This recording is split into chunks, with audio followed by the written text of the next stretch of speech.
Bom dia com muita alegria, graça e paz para todos. Nós estamos mergulhados a compreender a história de Jó e hoje nós vamos meditar no capítulo 2, a qual já começa dizendo que os filhos de Deus, num dado momento, se chegou diante dele e também Satanás foi junto, né? O Eterno perguntou para ele: de onde você vem, Satanás? E ele responde: eu estava passeando pela terra, né, rodeando a terra. E o Eterno, olha que situação, né? Mais uma vez, o Eterno ele apresenta Jó, agora com um acréscimo em suas palavras. Então, no versículo 3, o Eterno diz assim, Jó é um servo sincero, temente, né? Ainda retém sua sinceridade, sua boa conduta, seu linguajar sã e irrepreensível, aleluia, a sua fé em mim, mesmo você tendo me incitado contra ele. Ai, aleluia, aleluia. No versículo 5, Satanás então, enfurecido, acredito eu, pede mais uma vez permissão para tocar em Jó. Então, ele propõe ao Criador que dessa vez agora seja pele por pele. E aqui o Eterno me remeteu a algo que eu realmente não sabia, não tinha me atentado. Quando o mal entrou na família de Jó, né, destruindo os bens de Jó, ele não foi atingido. Jó continuou intacto. Então, os bens dele foi alcançado, mas ele não. Ele estava bem, ainda estava com boa saúde, estava com a pele, né, firme, ele estava bem. Então, Satanás propôs que fosse dessa vez agora pele por pele. Então ele pediu autorização, né? E o Eterno permitiu, dizendo a ele assim, olha, mantenha a vida dele. Mas pode tocar na pele dele. E Satanás, né, dali uns dias, começou a trabalhar e Jó foi acometido de uma chaga maligna. Olha só, se doença já espanta, já traz assim agonia, ainda mais uma chaga maligna que é um decreto de morte. Então, aquilo atacou Jó de uma forma que diz a Bíblia aqui no versículo 7, que ele foi atingido da ponta dos pés até o alto da cabeça. Eu imagino que nenhuma parte do seu corpo ficou sem ser atingido com aquela chaga. E para aumentar aquela agonia, coçava e coçava muito. E era ferida aberta, exposta. Você tem noção? E Jó teve que começar a se coçar. E ali ele precisava de algo mais firme que uma unha. Precisava de algo que trouxesse um alívio para aquela coceira, mas não era uma coceira num determinado lugar, era em todo o corpo. E a Bíblia vem nos dizer que ele se coçava com caco de telha. Tá vendo aí?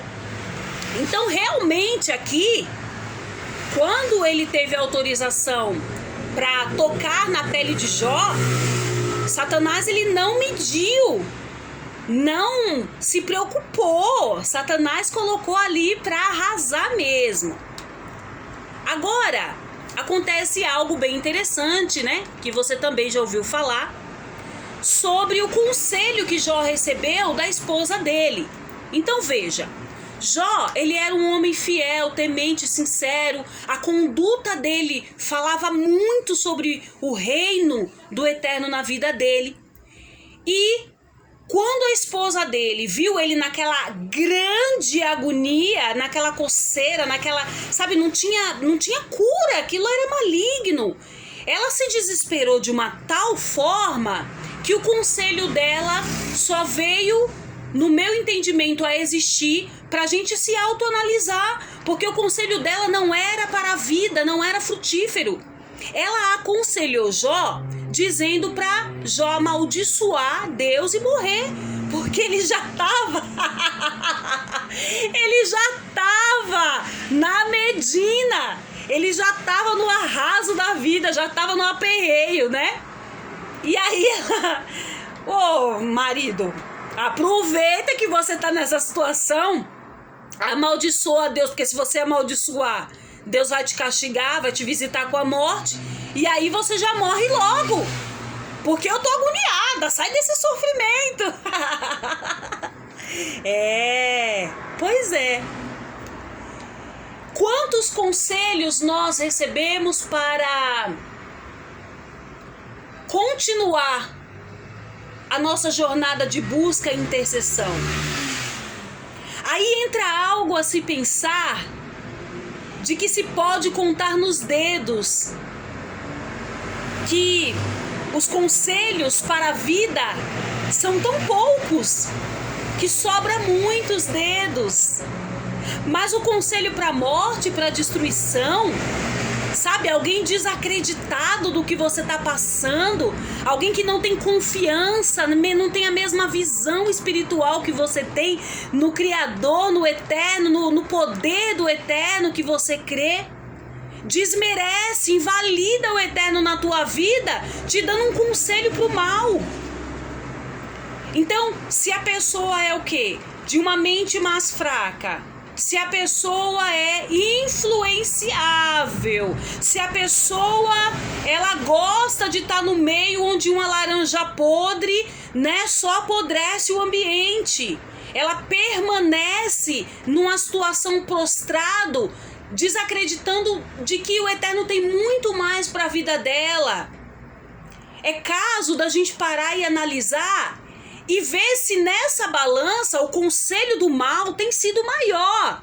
Porque se tiver sendo maior, nós temos que rapidamente agir com a mesma prudência que Jó, identificar essa situação e se sair. O Eterno, ele nos fortalece e a palavra nos liberta. À medida que nós nos entregamos ao Eterno, aumentamos o jejum e a oração, sabe, a gente se coloca, o Eterno não nos despreza. A palavra do homem sempre vai ser uma palavra de derrota para mim e para a tua vida. A palavra do homem, a ajuda do homem é tão vã que até quando ele ajuda, não está ajudando. Ele só ajuda, de fato, quando o Espírito Santo faz uma obra e através dele chega para ti o extraordinário. Mas o homem em si, determinado por si mesmo a ajudar, é pura vaidade. Porque ele não está ali para fazer aquilo, para engrandecer o nome do Eterno. Ele está ali proposto, disposto a fazer com que o nome dele, sabe, seja elevado, que o vento leve o nome dele, como um homem e uma mulher que pratica boas ações, sabe, para ele não é justo estar numa plateia, para ele não é justo estar nos bastidores, para ele tem que estar à frente. Quantos conselhos você e eu recebemos até hoje? Você pode fazer uma breve reflexão de que se você não tivesse ouvido os conselhos, o sussurro de Satanás, você já estaria avançado espiritualmente, você já estaria, né, na dispensação onde o Eterno queria que você tivesse já há muito tempo. O conselho, ele precisa, ainda mais agora que estamos nos últimos dias, de ser para a vida. O conselho precisa, agora nos últimos dias, de existir, sabe? De existir, a fim de que aquela vida deixe o mau caminho. e se cumpra em nós a palavra do Eterno que diz em Judas, arrebatando alguns do fogo. É o bom conselho que cedo ou tarde traz a mentalidade do homem que ele não é nada, que ele precisa do Eterno e ele se volta para o Criador. Eu quero abrir um parênteses aqui, porque no capítulo 1, quando Jó começa a perder os seus bens, ele perde de uma só vez os 10 filhos dele, que estavam reunidos na casa do primogênito. E veio do norte um vento, algo assim inexplicável, e destruiu a casa e caiu, e ali matou eles. E eu não falei isso ontem, não toquei nesse assunto ontem de propósito, porque eu queria falar para você hoje que a mentalidade de Jó não era que, o Eterno tirou a vida deles porque eles estavam rebeldes diante do Criador. Eles não estavam dignos para ser poupados como eu. Não. A mentalidade de Jó, pelo que a gente vê a partir do capítulo 1, sempre foi de que houvesse misericórdia da parte do Criador para seus filhos. E Jó, sabendo da notícia da perda dos seus filhos, da morte dos seus filhos, se entristeceu muito. A gente tem um filho e se acontece algo e você, que é mãe, que é pai, que está ouvindo esse áudio, que é este vídeo, se já perdeu algum filho, sabe a dor que é perder um filho. Você que o seu filho ainda não está liberto das drogas, dos vícios, da prostituição, você sabe o tormento que você vive quando o seu filho diz assim, olha, eu vou sair. Então, para Jó, aquela situação era uma situação que inicialmente ele disse, o Senhor deu, o Senhor o tomou, bendito seja o nome do Senhor. Mas à medida que os dias iam passando, à medida que as coisas iam acontecendo, Jó ficava mais amargurado. A Bíblia deixa claro que Jó ele estava num sofrimento muito grande. Da perda dos filhos, que é um sofrimento irreparável, mesmo que ainda assim firme, crendo no poder do Eterno, mas ele estava sofrendo. E pelo que estava acontecendo com ele.